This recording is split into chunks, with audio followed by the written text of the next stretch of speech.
That was a great dinner. So great. Wait, where'd you park the car? Oh, the one I just sold to Carvana. What? When did you do that? When you were still looking at the menu. I went on Carvana.com and all I had to do was enter the license plate or VIN, answer a few questions, and got a real offer in seconds. They picked up the car already? No, I parked around the corner. But they are picking it up tomorrow and paying me right on the spot. Oh, no wonder you picked up the check. Yeah, about that. Thought we were going halvesies. Sell your car to Carvana. Visit Carvana.com or download the app to get a real offer in seconds. This is Things Police See, First-Hand Accounts, with your host, Steve Gould. Welcome to the podcast that interviews active and retired police officers about their most intense, bizarre, and sometimes humorous moments on the job. I am indeed Steve Gould. Thank you for joining us. Thank you for coming back for more stories. If you're new to the podcast, thank you for finding us. I think you're going to like it. Like I just said, men and women in law enforcement, their most intense moments. You really get to hear what it's like to be a police officer, and I think it's important to get it out there, and I'm excited about all the new listeners, ratings, and reviewings. I so appreciate it on Apple Podcasts, and the show is brought to you, as always, by the Patreon supporters. You can go to the link in the show notes. If you really, really love the show, you can go there, show your support. There's a couple different tiers you can choose. You get a couple different things. Either tier, I'll send you a vinyl. It's a vinyl sticker, Things Police See sticker. You get direct access to me. You get direct access to the Patreon page. It's a really good time. So if you really love the show, that's the best way to support. You can go there. Also, I newly made, it's also a link in the show notes, a wish list for the podcast studio. They're kind of big ticket items, so it's kind of like a dream list. But believe it or not, once in a while, I do have someone who's crazy about the show, and they will send a lump sum of money. So I figured, if you could help with the production of the show and things that are failing. I've had a few pieces of equipment, including the computer and webcam that I had to replace recently, which totally sucked. So if you just have way too much money, you can find that link in the show notes as well. But guys, I appreciate you. I appreciate you keeping the boat afloat. Without you guys, really, really couldn't do it. So thank you. Thank you so much. Today's episode is going to be a fantastic one. We have a multifaceted guest, as so many of them are. He is a retired detective sergeant who served in Idaho and Washington from 1991 to 2021. He's instructed hundreds of officers and analysts in Washington State on counter-terrorism techniques for law enforcement agency, as well as police leadership courses at the State Police Academy. As a published author, Alan was featured guest speaker at the 2022 Writers Police Academy in Appleton, Wisconsin, assisting best-selling authors with their writing. He currently lives in Edmonds, Washington, where he owns a private investigation agency and a consulting firm, while also playing the saxophone in 2 Seattle rock bands, which I think is really cool. So I think I saw on his website, it said he's an interrupted musician, interrupted for a little period of time there, Alan. So without further ado, let me bring on Alan Hardwick, ladies and gentlemen. Alan! What's going on, man? Hey, brother. Great to have you, man. I love it behind you. It's a guitar set up. Is that your studio? It is. This is my multi-faceted workspace. So, whenever I get bored and lonely, I can just reach behind me and grab a guitar and whittle out a jam. That's awesome. You come home from a hard day of patrol, you sit down and just strum the blues, something like that? I mean, sometimes I didn't even come home. I'm not going to lie, I might have taken the guitar with me to work a couple of times. Oh, that's great. I mean, especially that's great PR, too. Do you play it for in the park for the kids and stuff? I mean, don't get crazy with your ideas here, Steve. It was fun, but there was a risk to it. Everyone had ideas about, oh wow, you could totally be like the guy in the street corner and lure people in and then arrest them. I'm like, okay, I just want to play some music, man. Just leave me alone. Yeah, let me use my extracurricular activity to arrest bad guys. That's right. I mean, it's not that I didn't do that. I'm just saying I still like to play the music. So whatever. Oh, that's awesome, man. It's great to have. It's great to have coppers with other marketable skills. I think a lot of us feel like it's not true, but a lot of us do feel like we don't have any other skills. Well, let's not say it's entirely not true. I mean, there might be some truth to that in some cases, right? But no, you're totally right, Steve. There's so much talent and ability that police officers bring to the table, and half the time they forget that they have it, or they think it's not applicable to the job. And that's one of my missions, is to actually draw that out of people and help them remember who they actually are, and not pretending to be the iconic thing of a police officer that they think they're supposed to be. Yeah, absolutely. That's great. What's your connection to Chris Luttrell, past guest and friend of mine? That freak show, man, That guy's awesome. He's Chris Luttrell is so he and I met teaching leadership at the police academy for first line supervisors. And we were part of the cadre of instructors that had been shoulder tapped at one point to come and learn how to be a super cool instructor for that class by a few others that were already doing it. And we finally got to teach a class together, and we just had a hoot of a good time. So bouncing stuff off of each other and telling stories and trying not to one-up each other and all that. It was a good time. He's a good man. You must know Donovan Hebner also. I know a Fred Havner. I don't know Donovan. Okay. I thought he was at, I don't know, his episode's coming out tomorrow. I thought he was at Washington, because there's just one academy, right? Dude, there's like 7 million people here. I mean, come on. Is there that many? I don't know. I made that up too. There's about to be some less, though. I heard they're getting rid of ARs, so you might lose some of the country folk. Yeah. Well, fortunately, my kid lives in Idaho, so no, I'm not supposed to say that out loud. In terms of right. Have you seen that Greater Idaho idea? Have people seen that? Like that idea that, I mean, it's a cool idea to make like Idaho go all the way, like cut way into Washington, and basically just leave Washington with their port and be like, well, that's all you guys really want, anyways. We'll just take the rest of the state. I'm like, it's a cool idea, but I can't imagine that working. It's pretty funny. Idaho has a port, by the way. It's called Lewiston. Yeah, it's this little town on the Columbia River, or the Snake, right where the Columbia. Anyway, it's a town, and it's inland. It's not on a coast, but it's still a port. But it's a great little place there. And Idaho flipped the script by saying, maybe instead of everyone moving to Idaho, we'll just move Idaho to them, and expand the borders and make it go that way. Yeah, it's kind of an old idea. Yeah, there was a state of Columbia was put forth many years ago by some right-wing constitutionalists or something, and they wanted to, isolate from everything and make their own state, and that kind of fell through the cracks a few times, probably for good reason. Yeah. But yeah, this idea that Eastern Washington, which has a very different kind of demographic from Western Washington, and that happens in a lot of states. Montana even has that a little bit, and I'm sure California does too, north and south. Or maybe Orange County and everything else, that type of thing exists, right? So Idaho is kind of a pretty universal flavor in the state, and so the people in Eastern Washington and Eastern Oregon and some other places like that, and thought it'd be cool to band together, I guess. Yeah, whatever. I mean, I'm embarrassed to say this, but I knew until I lived in Southern California and lived with a bunch of guys that were either injured in the job or retired coppers that were working at backgrounds, and they were all talking about moving to their land in Idaho. And growing up on the East Coast, all I knew about Idaho was potatoes. I was like, potato farms. The only thing I knew was my family, half my family's from Ireland. They left pig farms and potato farms. Idaho had potato farms. I just figured it wasn't anything to look at. And then they're showing me pictures of Idaho. The place is amazing. I mean, it's absolutely gorgeous, but it's over. I looked at Zillow, and you ain't moving there unless you got some bucks at this point. Yeah, it depends. It's not so bad, honestly. It's still, compared to Western Washington or maybe where you're at, it's still pretty good. There's a lot of places that are near those urban centers. Okay, there's an urban center, Boise, right, and then Coeur d'Alene a little bit, but still, even on the outskirts of either one of those, you can still get a pretty affordable situation. Although I continue to be shocked when I hear people talking about moving to Kentucky and other places in the Midwest, and they're going to get a 10-acre farm with a 10-room house and stuff like that for $325 or something. Yeah, no, I mean, it used to be really good. Like my wife and I looked at Eastern and Central Tennessee like 5 years ago, and it was straight up like mountain views, 10 acres.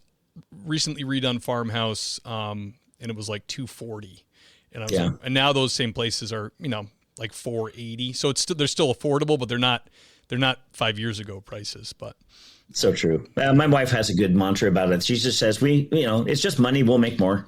Right. I like that. live where you actually want to be, and do that thing. Yeah, absolutely. Alan, Can you take us way back to a young Officer Hardwick on the street, his first hot call or first call that really got your heart pumping? Oh, God. Well, a young officer, I was, what was I, 23, I guess, when I got hired, something like that. Just a baby. It was 1991. So if I do the math, borrow from 9. Yeah, I was 23. And I didn't know anything about policing. I mean, I had an Adam 12 lunchbox when I was a first grader, and that was about the end of it in terms of preparation. So when I got the job, it was because I just needed a job, and the newspaper in Moscow and Pullman that day had an ad for a road deputy for temporary full time. And I'm like, sweet, that sounds really good. And it was double what I was making as a bus driver and music teacher at a private school. So I was like, okay, which was still close to about $1,000 a month. Anyway, Yeah, I'll take took it. that job. Yeah, all right, and finally pay a bill. So took the job and fell in love with it. It was such a weird thing, though. My family freaked out. They're like, "You're not a cop. You're a musician. What are you doing? You've never even been in a fight," which was mostly true. I didn't fully disclose the time I punched my neighbor in the mouth because he was, anyway, being a jerk. But I felt so bad after I did it. Anyway, we got along fine. So. But the first hot call, God, I just remember going to this collision, and it was shortly after I was off of FTO, and we're driving the 88 Crown Vic, and that screaming monster could really get up to speed after you hit 40 or so on a downhill slope. Then it could really go. And I made it do that, heading from Moscow to Potlatch, Idaho, trying to get there before, the accident gets worse, which is the whole goal, right? Right. So I punched it on the top of Moscow Mountain, headed north on whatever road that is. God, it's been a while. And I broke 100 miles an hour. And that was the first time I had done that ever. And I was so excited because the little yellow dotted lines in the middle of the road became dots, and then they just kind of blended together. Right. Crown Vic was kind of riding high. Like, woo! And on the radio it was Danger Zone. And I'm like, yes, this is so cool. It was so elating. And I got there and it was just nothing in terms of a wreck. But Yeah. boy, I sure got there. Yeah. So many just first fun. calls are like that. You're screaming to get there. Your heart's pumping. You're ready for the worst. And it's just, Wah, wah, wah. yeah, exactly. When you first came on, Alan, back in the day, what was the training like in Idaho? What did they make you? What would they make you do if you're like trainee / full time? Oh my gosh. Well, I don't know if this was true for the agency I worked at, Latah County. Great little department. At the time, we had 14 sworn deputies, and I think we had 2 detectives, and everyone else was a patrol officer or deputy or whatnot. The training, well, the guy that did my background, really cool guy, Tom Blewett, he did my background and said, yeah, okay, you're perfect. I'm like, I've never done anything like this. It's like, no, you're this is good because you're different than everybody else. Like, Moldable. Supposed to make you feel good. All right. So what do I need to do to get ready for this? He says, just show up and we'll train you. This is really great. You don't have a lot of previous expectations. I'm like, that's for sure. So they had an FTO program, which was kind of a cutting edge thing for Northern Idaho at the time, of actually training people with a book, an FTO manual and that sort of thing. There wasn't a lot of that going on back then. You can read, right, Alan?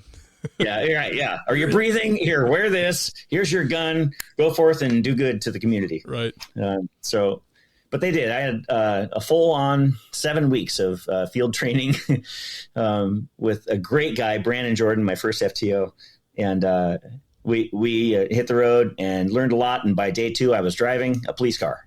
And then, learned all the stuff that they had in the SOP manuals and blah, blah, all the stuff you're supposed to know, which I was kind of smart in terms of book smart. I could learn things pretty quickly. So that was easy.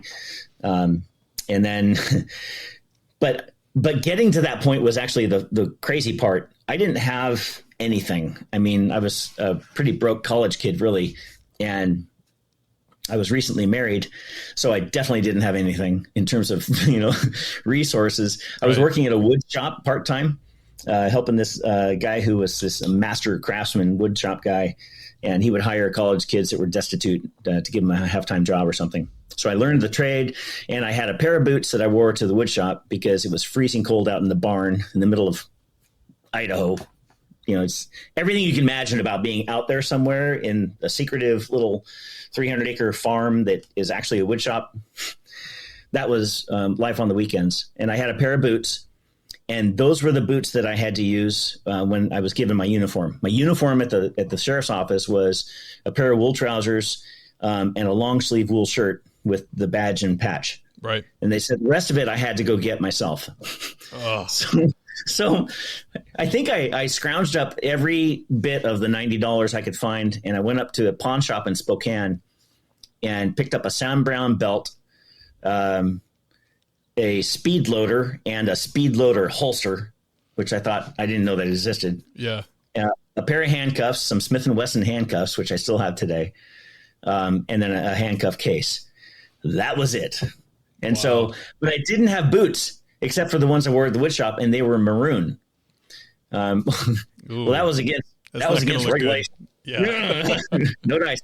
But we worked at a wood shop, and so we had stuff. We had chemicals and bleach and dye and stain. And so, yep, I dumped my Did you really stain your own boots? I am not making this up. I dumped them in the bleach tank, bleached them out, and then dyed them in some ebony stain, and then polished them with black polish. But when those would wear off a little bit, you could still see that maroon hint coming through. So I had to constantly shine the boots, but it worked. Wow. I pulled it off. That's nuts. How long was your academy? Just not too long? Oh, academy. Yeah, that came about 5 months later. Yeah, So that's the old school way. You're on the road, you learn the job, and then 5 months later, they send you to the academy. The rule in Idaho, the law was you had to be through the academy within the first year of employment. Otherwise, you could no longer be on the road, be a police officer. Yeah, it kind of gives them a chance to feel you out, right? So they can kind of get on, do some calls, see if you kind of have a knack for it, and then maybe show you the door before they buy the academy for you. It's a kind of an informal probationary period. I really liked it, though. It actually gave me a leg up when I went to the academy. Some agencies, Boise, and others would send people to the academy first, like they do typically most places. But this gave me a leg up in terms of what the actual work of the day looked like. And so I'd had numerous interactions with the public, DVs and traffic stops and hot calls and all the rest. So I felt like I had a pretty good handle on things, and turned out I did. I topped out at the academy, was the top graduate, and for a musician, that was pretty cool, Yeah, absolutely. It was great. Yeah, it was the same for me when I started in 2006, and for the on Cape Cod, which is like a vacation area, and the state of Mass at the time had waivers, so you could have the part-time academy, which was you could have part-time status, like work as a reserve, and you could get a waiver to keep working for like a hardship almost for the department. Well, every time summer rolled around in Cape Cod, they're like, we really need you. We can't send you to the academy this time. So I'd already worked 6 months, worked again, came around again. Hey, we just need you to hang out one more summer. And it was just me and this other guy I went to high school with, and we're looking at each other like, you got to be kidding me. They're never going to send us, because the state had no limitation on waivers. They just kept giving us the waiver. So we were like almost 2 years on the job before academy. But like you said, it was huge to have done the job. It made the academy, almost like the academy, you can almost just go brain dead, because it's, a lot of it's the big game of shouting at you, and it's just, you just kind of know it's all kind of silly. And there was such a great mixture of people that were taking it like super serious, like people off the civil service list that had never seen anything, like never even shot a gun. And then there was like people like us that had already done stuff. And then thankfully also there was military guys, so they could show us how to do the parade stuff, which was totally foreign. Right. Foreign. I remember we had a postmaster. He was 46 years old, the oldest guy in our academy, retired as a postmaster, and then went to police academy. And this was the guy where like we'd be like, we're on like week 18, like 3 or 4 weeks from graduating, and they go like, supposed to do a left turn as a platoon, and he would go right, like that guy. It was hilarious, but he could run, so that's really all they cared about. Go ahead.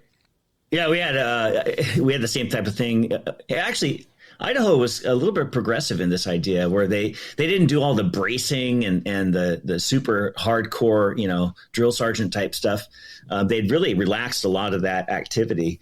When I came back to Washington and saw the Lateral Academy, and I saw that happening with the basic recruits, I'm like, whoa, I don't know, not sure I would. That's kind of, hardcore is even, yeah, like, dude, just fake it, man. Yeah, because there's life after the academy. Yeah, but it was nice, but we did do some marching and stuff like that. But that was easy for me because I was in band. And so, right. Yeah, I was a drum major in the high school band in Centralia, and so I knew how to do a drill down, and you know all about rhythm. You're a musician. I even knew what an applicable fricative was, so I could tell what they were saying on the field. Anyway, it was pretty fun. That's awesome. Alan, can you describe a strange or bizarre thing you've dealt with on the job? I mean, the funny thing about doing police work is that most of these things you forget within a day. You come home at the end of a shift and kids would say, hey, how was work today? And you'd be like, it's fine, which meant you survived. I made it home in one piece. Goal achieved. Check. And if it was a hard day, you didn't really want to, muddle through all that because you're trying to be done with it and set it aside. Right. And if it was a great day, it was usually inappropriate, so for kids, or, it could be cool. And I might have a little story, but they would dig on me. I had 5 kids. And as they got older, especially, they would like, come on, now what happened? We saw you today. You were running up the hill with your lights on. What was happening then? I'm like, oh yeah, I did that. Right. Okay. Well, what did you do? Oh, well, there was a T-bone collision, and there's some guy who was hanging half out the car over the woods, Whoa! It'd be like freaked out, And to me, it was like I hadn't even considered the impact of it after I finished my report, because you go to the next thing. Right. So when you ask, what's something kind of strange or whatever, God, there's so many of them that I've forgotten. It actually is what led me to start writing things down late in my career to try to capture these things and remember them. And then now, I'm driving down the road and, a bug hits the windshield or something. And I'm like, oh yeah, there's that one time. Right. Yeah.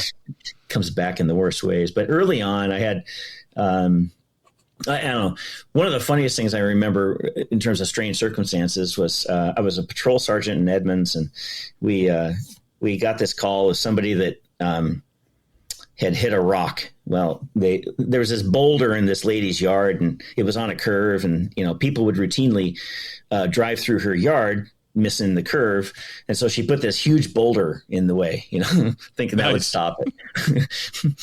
Well, what is it Gordon Graham says? Predictable is preventable. Well, that doesn't prevent the driving aspect of it, just prevents her yard getting messed up. Right. So, and indeed, that's what happened. Some dude took the corner too fast, and rather than squirrel into her yard, he collided with the great big rock. But then he drove off, and as he drove off, because it didn't disable the car, he of course fishdtailed all the way through her yard. So like, damn, that didn't work out. So we go there, and she's like, rock and car and squirrel. So we put out the APB, whatever, find the car. We find the car. It's at the pot shop. This is shortly after marijuana was legalized in Washington. And we find the car. It's this bright yellow, brand new BMW, just a really screaming machine. And so it's parked on the hill adjacent to the pot shop. So we're like, okay.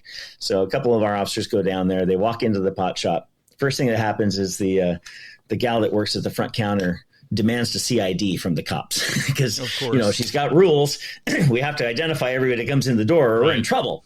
Is this a test? She's like, and she, usually I would frown on my officers pointing to their badge or saying, you got to listen to me but she did it this time and it worked out pretty well. This is my ID. Oh, okay. So, right. Do you have a customer that owns this thing? Oh yeah, he's right over there. Okay, thanks. So they go over and they talk to this guy. Hey, sir, we need to talk to you about the collision you were in. And he's just like totally ignoring her. Sir, we need to talk to you about the collision. So it's this one of our corporal, who's a female, who was outstanding. I love this woman. And then one of the old time officers who was, oh God, he's a germaphobe and super snarky. and super, super intelligent. So this is the pair that I had that went to this, confront this guy. So third time, he's still not responding. And right before they go hands on to get his attention, the gal at the front counter yells back and says, "Hey, he's deaf. He can't hear you." Like, oops. Oh, shit. Okay. So she taps on his shoulder, and he's like, "What?" And so she's like, "You were in a she gets her notepad out, starts writing. "You were in a crash." He just like does the whole I don't know thing. Of course. So like, no, can you come out with your car with us? So he comes out to the car. He's like 25 years old, a fully capable guy. He's just deaf. So they walk out there and they get toward the car and she's like, "See, there's damage," and he's saying stuff and he's hard to understand. It looks like he's maybe signing, and so she gets her pad out and says, "I need your license, registration, and insurance." And he becomes a little bit harder to understand. He's still talking. Yeah. And the older officer's like, I learned later, he's like, "I recognize this guy somehow. I don't know how to know this guy." Well, it turned out he was an SRO before. He was a school resource officer. Oh, really? And he had the not the deaf guy. Oh, the come on, Steve, keep up. It's the older officer. Okay. And so he's like thinking, I think I know this guy. So finally, they tell him, "Well, come on over here. We need to." They're thinking maybe he's a DUI. And like, oh wow, this is gonna be a challenge, So, but all of a sudden, he kind of bolts for the car. Now, turns out he was probably just going to get something he thought of that would be helpful. You don't know that though, right? Right. So he bolts for the car, and they were like, "Don't get in there. If you're drunk or high or whatever, we need to not let you drive." And right then the fight's on. So here's these two officers fighting with this deaf guy, and they're rolling around on this little road. And it's raining now, and they roll into a ditch. It's filling up with water fast, and it's just a totally chaotic scene. So the world comes. They get him cuffed up, but he won't. He's still not cooperating. He's kicking, and he's just having a hard day. So finally, the paramedics get there, and they're trying to talk to him. And one of them says, he's deaf. He can't hear you. And by this time, the officer, we'll just call him Officer Smith, because actually that was his name. Anyway, it'll still work. There's a lot of Smiths. Right? Yeah. So he's like, "Oh, I think we can hear me just fine." He's like, "What? That's totally insensitive, dude." And now I'm there, and I'm the supervisor, and I got to be, Sure, appropriate and leader and all the rest. So I'm like, "Okay, Smith, do you know this guy?" "Yeah, he's an asshole." Like, what? We figured that out. What do you mean? He says, "Yeah, I had him as a student at the high school, and he was an asshole then, and he's an asshole now."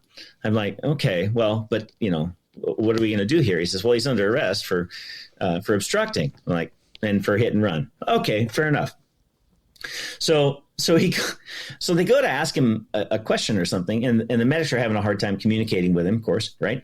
And up to this point, they hadn't got him handcuffed yet. They just kind of restrained him, because they weren't really sure what to do. Right. So, but at this point, he's starting to kick, and so Officer Smith handcuffs him, and then asks him a question.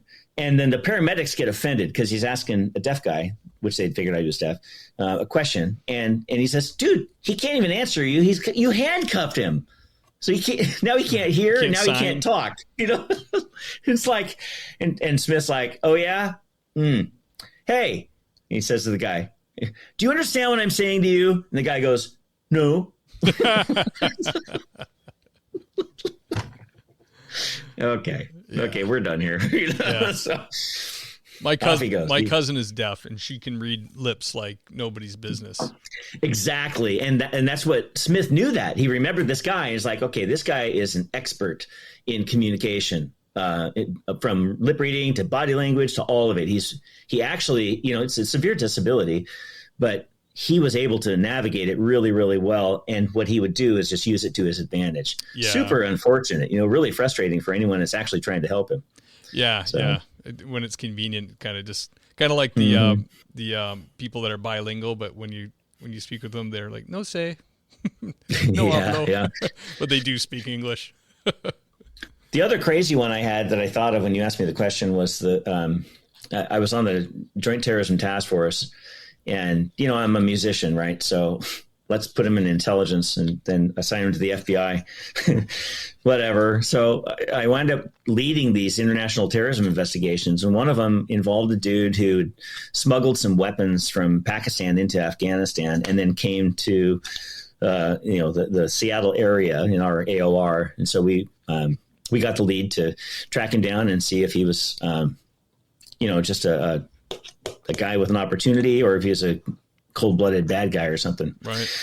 So one day I go to interview his father, and his father was in his 70s, and he was not a warlord per se, but he was a well-respected guy in Afghanistan back in the day who had moved to North Seattle and was living there at the time. And so we got to go into this guy's house and interview him. And he invited us in and went down to the basement, and his wife, who was never seen, she just snuck in and out with food and drinks, tea and stuff like this. And we're all new to this realm of she's very obedient. But we also knew that while that was the face of it, we learned that these women had amazing amounts of power in the home. And it wasn't like they were total subservient or anything. It was just a modality. It doesn't seem to matter the cultural setup. Women always have a lot of power in the home. There's no absence of it. Yeah. Right. So she brought us these things, and I'm with another guy there who was from NCIS, and he wound up going on to interview high value detainees at Guantanamo the following year. But at that time, he was just an NCIS dude with, some extra time on his hands. So he came and assisted me on an interview. And neither of us knew what it was on the plate that we'd been served. It was this fuzzy nut thing. And the guy was trying to explain that, we tried not to go, ooh, you got to eat it out loud, but it's like, what do I do? So, okay, well, we took our shoes off, and that's kind of like against the rules in police worlds. So right. we're all right, I'm all in. We're going to do this thing. I'm going to get poisoned today. I'm going to freaking die at the hands of a terrorist father. Anyway, we'll see what happens. They were so good. Man, you peel this fuzzy part off. They were about, I'm not joking, they were about that big around. And they had this kind of powdery stuff on the inside. I don't know what they were called. He said it. I remembered it that day, but you remember the thing about forgetting? Anyway. Some kind of fig or something? Sure. I don't know. Jeez. Weird. Yeah, but it was delicious. Sweet and yummy and risky as hell. But we survived, and then we had the story of the fuzzy nuts forever, and that went a long ways at headquarters. So, yeah, Hardwick and the other dude, John, we went and had fuzzy nuts at this Afghan's house. We ate the guy's fuzzy nuts. Anyway, whatever. It went a long ways. And I'm guessing he probably didn't have anything to do with this thing with his son. Dude, that's classified. You think I can tell you that shit? Come on. 25-year rule, isn't that it? Wait a minute. Did that get leaked already? I think I'm good. Yeah. No, he jury's out on the son in terms of where he was. Really, the kid was he was a supreme dork is what he was. He tried to be famous and popular and stuff like that. He just couldn't achieve it because he just really wasn't that smart. So gotcha. So I think that he was trying to involve himself with something that would give him some prestige. That's my assessment of it at that particular case. And we followed, his activities for about 2 years, had an investigation on it for a while, but, and he had some connectivity, but, it turns out it's like 7 steps to bacon. At some point you're going to have connectivity with somebody's uncle who's a bad guy or something. So, yeah, it's going to be hard to parse that out when you're dealing with that. Hey, hun, who's BJ? Who? You got a text from a BJ? He's coming over? Oh, that's just... Did I do something wrong? Slow down. It's BJ's Wholesale Club. I signed up for their same-day select service, so we get unlimited deliveries for a year and takes as little as 2 hours. Okay, great. Who's Tom? Give me my phone. Save 20% on same-day select delivery packages at BJ's Wholesale Club now through June 25th. Terms apply. Visit bjs.com/same-day select for details. BJ's, absurdly simple savings. Especially if they get anybody reaching out from the U.S. to them, they're going to be interested. They're not going to know exactly what this person's capable of. They know he's American, has citizenship, and is, the same ethnicity. They try to use him. Was this like a really rich family, or did they kind of just settle in the middle class in the U.S.? In Afghan standards, they were a rich family. In the U.S., lower middle class is about where they would land. Oh, really? But okay. So, but pretty capable. I really admire people from the Middle East, especially Afghanistan, and their ability to be entrepreneurs and to come up with something that can make money. It's just fascinating at the drive and willingness to try things and just keep at it until it works. It's pretty amazing. Yeah. We really met some interesting people. I noticed that when I did fraud investigations for an insurance company for a couple of years, and you'd investigate everything from like straight up like this is fraud to like it just seems kind of weird because on paper. But I met all different ethnicities, and you do kind of get this feeling that like that fire, that entrepreneurship real. How do you say it? Entrepreneurship. The business mindset. Yeah. Entrepreneurial mindset is kind of dead with Americans. Like, because when you look at the people who just came here, they're like on fire for it. They see this place like with the eyes that our great grandparents and great great grandparents saw it, all the opportunity, and a lot of Americans are just kind of dead on the inside. There's nothing here for me. I can't do anything. And they just see it totally different. A lot of these people I interviewed had 3 cars, had no loans on the cars. They owned the cars. They paid cash for the cars. They lived in a pretty okay neighborhood for how long they've been here for. And it just all looks weird on paper when there's a big insurance claim. But a lot of times it would all just check out. They just had, and they don't use banks, a lot of them. They just have a lot of cash on hand. It just, like you said, it's inspiring. It's like, wow, they're really doing it. They're like, it's like they're following the Dave Ramsey program. No debt, baby. Straight up cash. Yeah. Yeah. Yeah. It's cash in a hawala and you're good to go. Yeah. Right. Alan, can you tell us your most intense or terrifying call you dealt with? Yeah, it's funny. I had to start keeping track, like I said, about the stories. The same was true with the stories that were impactful in a negative way. I have a list on my phone. It's called the majors. And one day I was at a conference put on by there's a Seattle firefighter retired and a police officer. And both are involved in the medical community as well. And they started an organization called First Responder Conferences.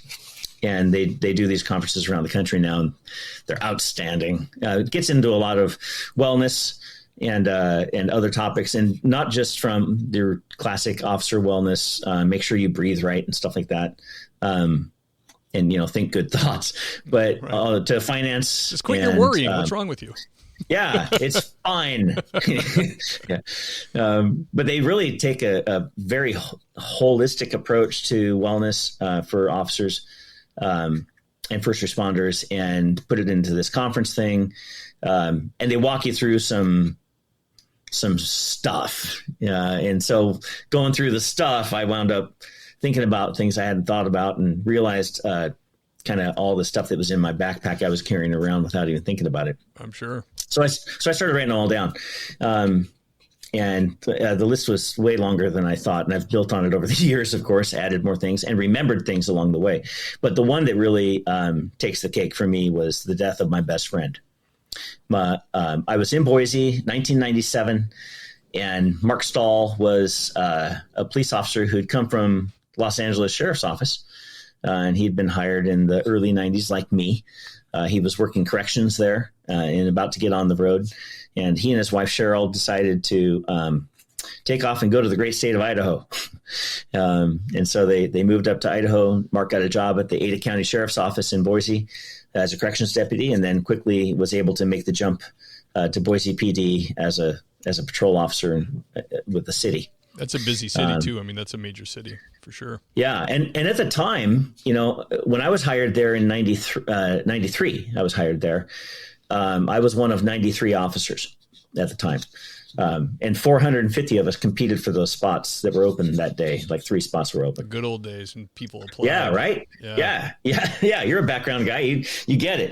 It's like, okay, we can take the cream of the crop and forget about the rest. Right. It's not that way anymore necessarily. Fortunately, there's still good candidates. But anyway, I digress. So Mark came up, and he and I became fast friends. We were the 2 guys on the department that had the first cell phones that could fit in your pocket. They had the brick ones that had the backpack, and right. Even the one that was attached inside the car and that sort of thing, and used satellites or whatever. Those were cool, but I had the Nokia 4600 or something like that, little stubby antenna that you could pull out. And play Snake on it. Shut up, okay?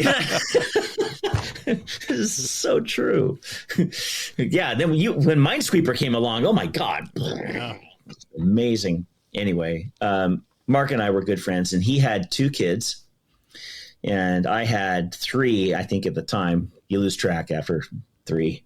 Anyway, 93, 94. Yeah, because number 3 was born in 95. So we worked together from 94 until 97. In 96, I went to detectives. So I was in a school resource officer position in the detective bureau, and Mark was still on the road. But we interacted a ton still, sharing information and bridging that gap between patrol and detectives. And then we would do barbecues on our weekends, and our families spent time together and all the rest. We were great friends. And really, he was the greatest friend I'd had. And then I got the call that night, that awful night, September, from my buddy Joe, who was the city's prosecutor at the time. He called me and said that Mark had been shot and that it didn't look good and I needed to get down there. So I zoomed down and stood in the hospital while they were working on him. He had been shot by a couple of guys from Pennsylvania who just came to Boise to stir things up. They wound up shooting him and Ron Weiniger. Ron survived. He was shot in the ass. We made a lot of good out of that. Right. Sure. And he wound up becoming the chief there for a number of years. So Ron Weiniger was a great, great human, still a fantastic human. But Mark did not survive. And I have that image fixed in my head of my footprint on the floor of the hospital in Mark's blood. And that thing has been a pretty constant image to me while we were, just waiting, watching and hoping for the best, but it didn't happen. Man. So that was pretty intense. But I got to be honest with you, it's some really beautiful things happened through that. In fact, Mark's father-in-law, Arnold Ruby, wrote a book about it called Fallen Brother in Blue. And it kind of tells the whole account. But the sweet thing about it, and sorry, Ernie, I'm going to blow it here. But the sweet thing was Mark and Cheryl had been in an argument a little bit that night when he went to work at 8 o'clock. And so they didn't leave on the best of terms that they had always promised to do. So he called her at midnight and stopped at a payphone because his cell phone wasn't working. So he stopped at a payphone, dropped a dime, and they had a quick conversation. It was fine. It's like a regular thing, just a minor argument or whatever. Right. And they just didn't like to leave it that way. So he made sure not to leave it that way. And a half hour later, he was killed. Yeah. Wow. So just a really powerful thing. So his 2 kids, Jonelle and Julia, were my older son's ages. And they wound up then going to school together for a couple of years. Me and my family, we moved back to Washington, stayed in touch. I stayed in touch with Cheryl. And then my family went through its own chaos and craziness and wound up being a single dad and got a therapist. And my therapist told me, Alan, you need to take the kids on a vacation. And so I did, went back to Idaho. And long story short, Julia, number 2, Mark's second daughter, and Devin, my second son, fell madly in love at the ripe age of 16 and tried to pretend it didn't exist. Both of them had their own separate chaotic ways until this year in April when they were married. Oh, so, that's amazing. Yeah. So, and I made a promise to Mark before he died. Actually, we had this agreement that we would make sure that if ever anything happened, we would make sure that the kids were well cared for and that sort of thing. And so I went for the first time to go visit his grave in April when my son and Julia got married, and finally went up to that gravesite that I'd kind of avoided ever since he was buried, and had that conversation about a promise fulfilled, Yeah. So, it was rich. That's tough, man. That is brutal. I mean, you never think when you get into police work, you really don't ever think you're going to lose one of your friends. Yeah. I don't think anybody is really prepared for that. It could happen, but they really realize that night in the hospital. Wow. That's intense, man. Well, thank goodness you stayed in touch with the family, and now you are family, literally. Yeah, right? It's amazing. Yeah, it's pretty cool. I can't. I mean, it's so unanticipated, like you say, and then so incredibly fulfilling and moving. They wound up, Boise, the city really came behind policing at that moment. Boise at the time had been through a series of 6 officer-involved shootings in a short period of time. Really unusual. And the community was in the regular form of outrage that you hear when there's line of duty deaths and stuff like that. Sure. But it wasn't until Mark died that the silent majority showed up, and the people that really support the police all the time but don't really feel that there's a need to say so, they came out. We had a procession that went from the Boise State Pavilion down at Boise State University up to the graveside out in Eagle.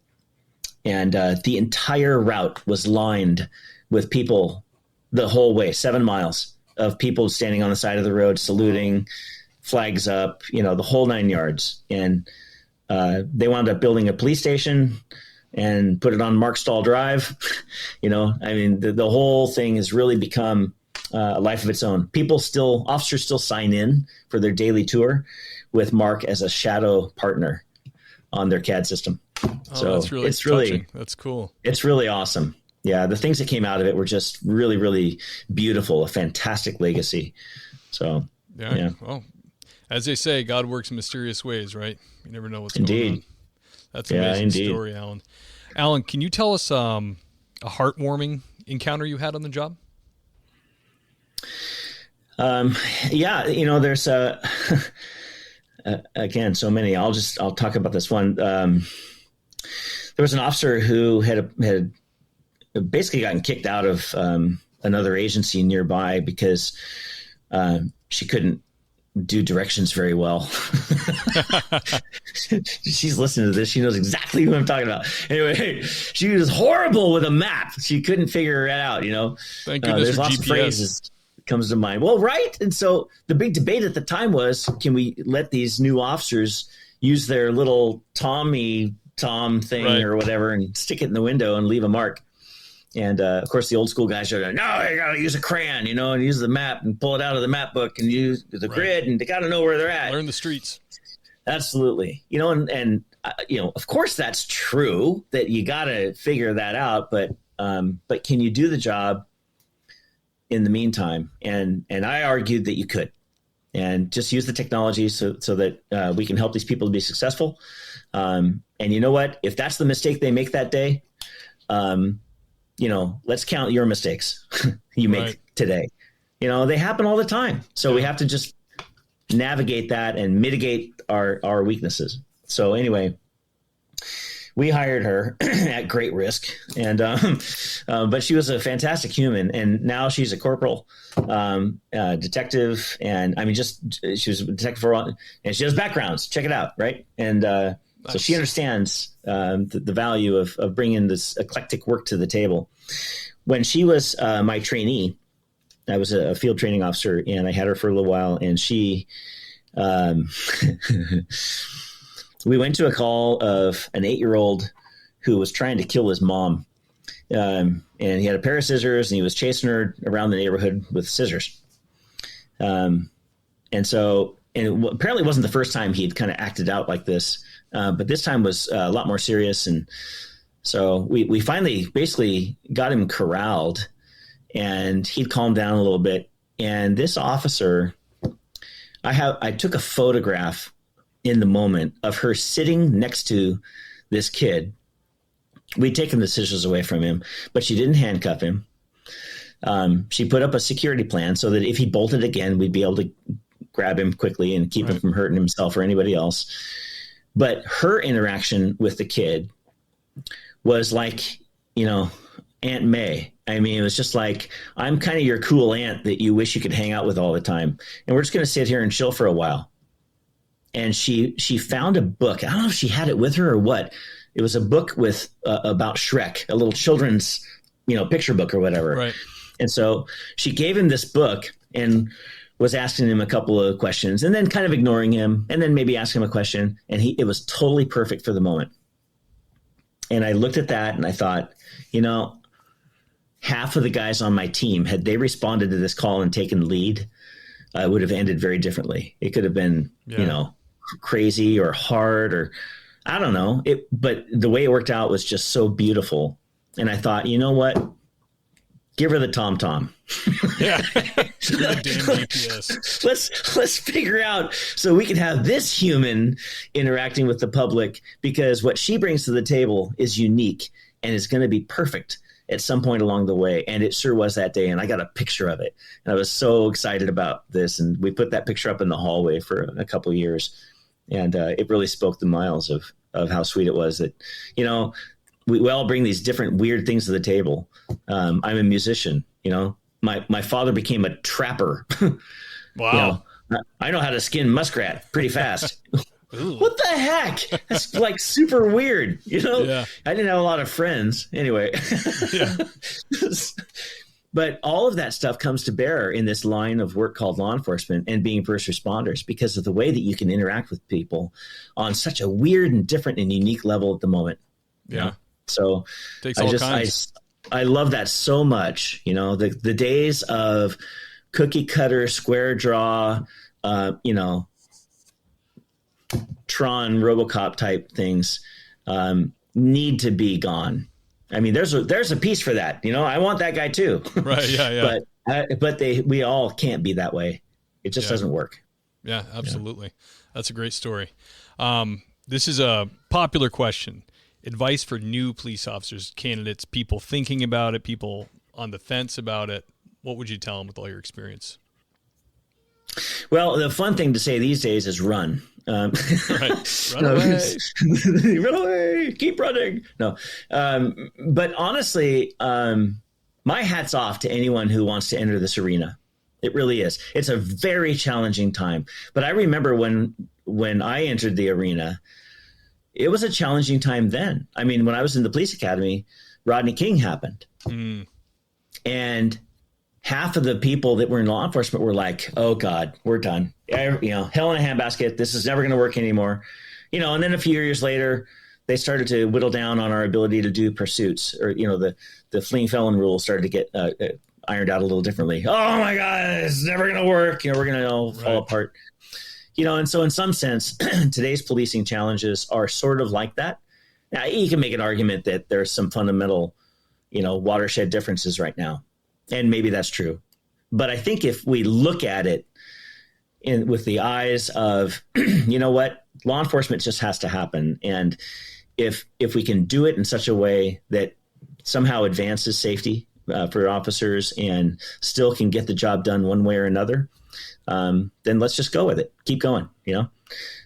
We've all people in law enforcement have been subject to ridicule and over criticism and all of that since the beginning. That has never really changed. It just feels different at one time for another. For most of the older people who were around during George Floyd and some of the other awful things that happened in the last 5 years, it's like, oh my gosh, how am I ever going to function anymore? You know? Well, maybe it's time to go. I'm a huge fan of, if you can retire, you probably should. Yeah. Unless you've got a damn good reason to keep going and you have a lot to offer and bring to the table. Okay, if that's the case, fine.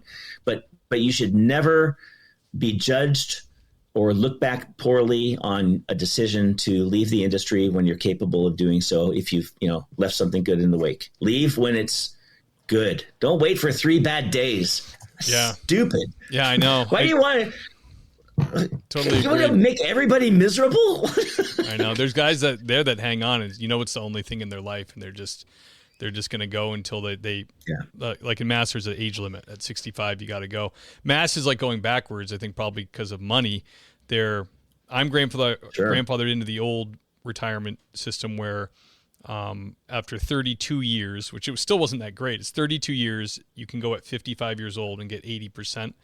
Well, now it's like 62 years and 62 years old and like 34 years of service. Like, do they want old men patrolling the streets? Like, this is like a young person's job. You know what I mean? Like, well, you're gonna have people... That's just it.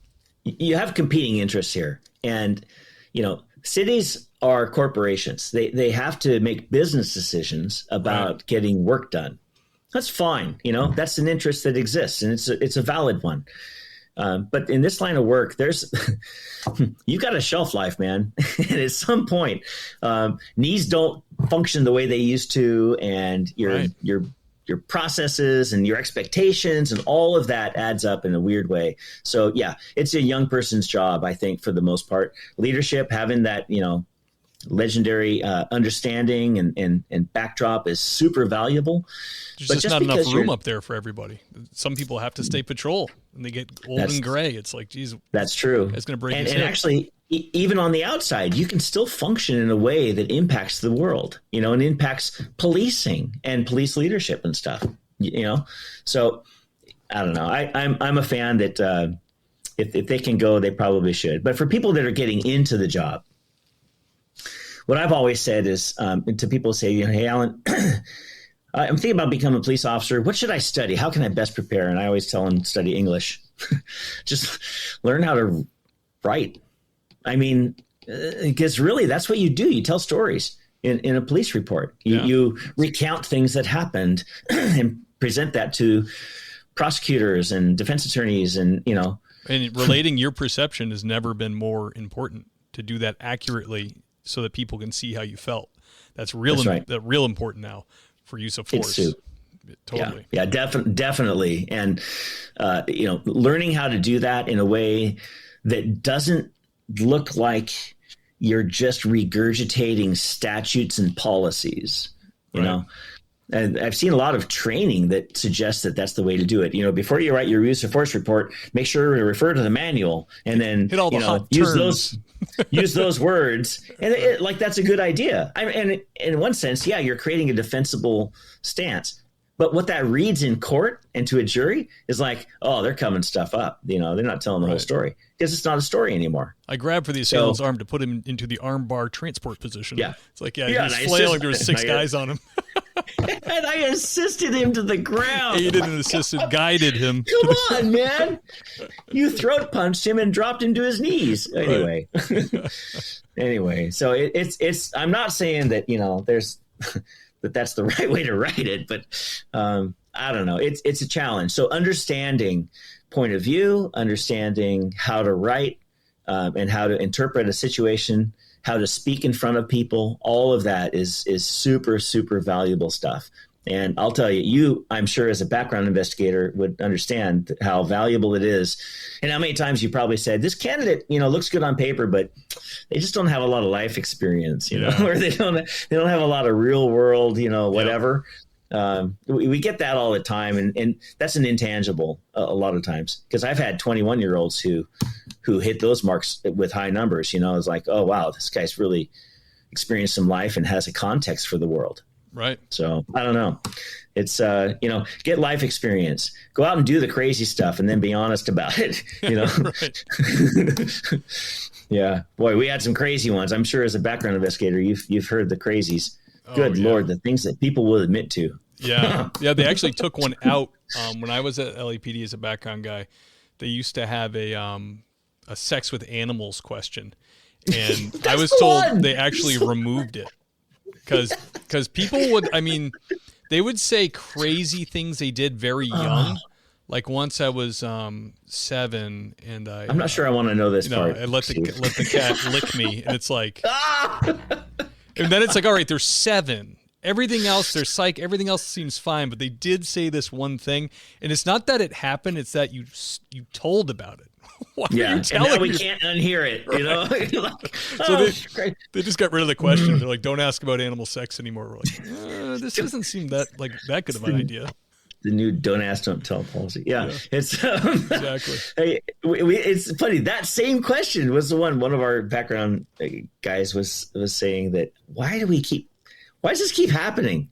You don't know unless you ask. Yeah. Oh man, I don't know. Oh, man. Maybe I don't know. I'm jury's out on that one. Alan, let's go to your website here. Where can people check you out and pick up your book? You know, this website, I gotta I started a lacrosse organization at one point. I built some websites. I don't know any of this stuff. I'm a musician. So I paid somebody to do this. I should. It would look decent. Anyway, this is we got your book cover right here. So that's pretty cool, I will say.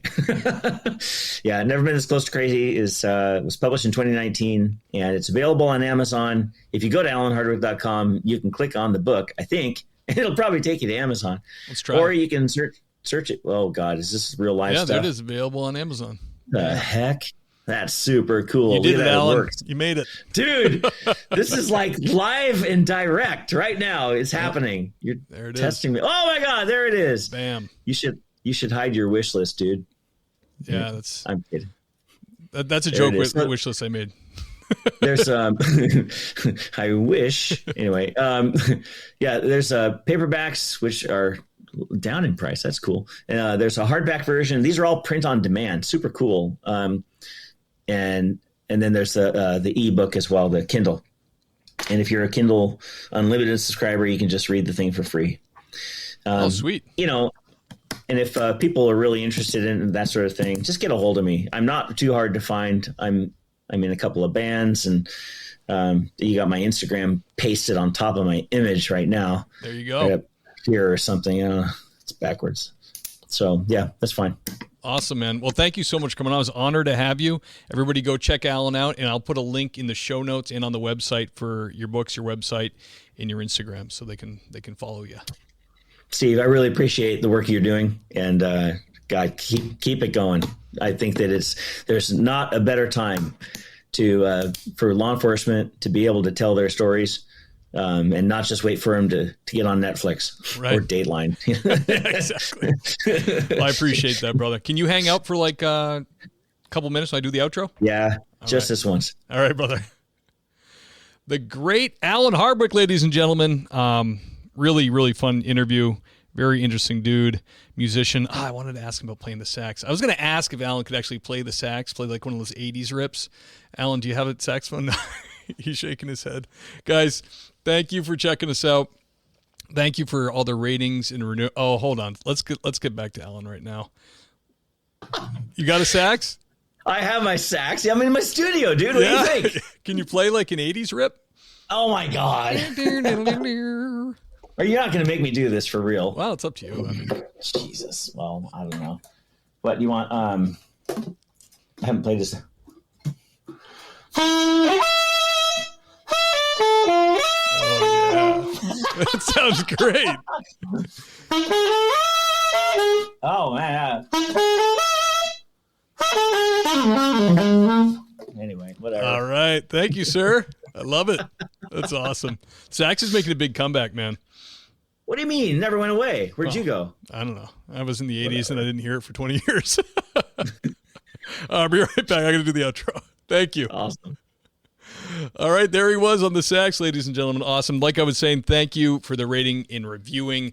If you really want to support the show, Patreon is the place to do it. But if you can't afford that, it's not in the budget right now, I totally understand. The show will remain free. The next best thing you can do is go to Apple Podcasts and give that 5-star review. I truly appreciate that. And right now is the time of the show where we pay homage. We give thanks to none other than the Patreon sergeants.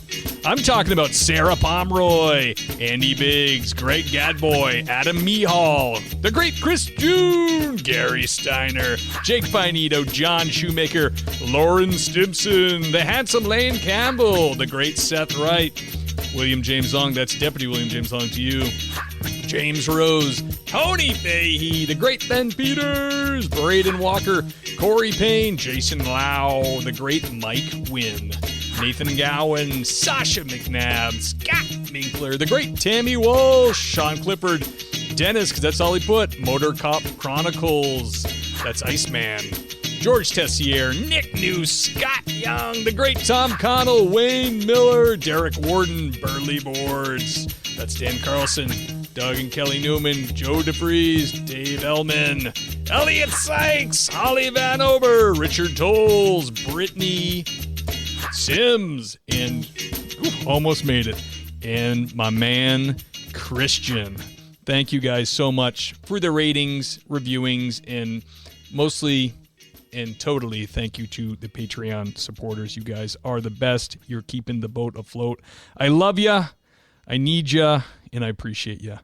All right, guys, that's the show for this week. I will catch you next time.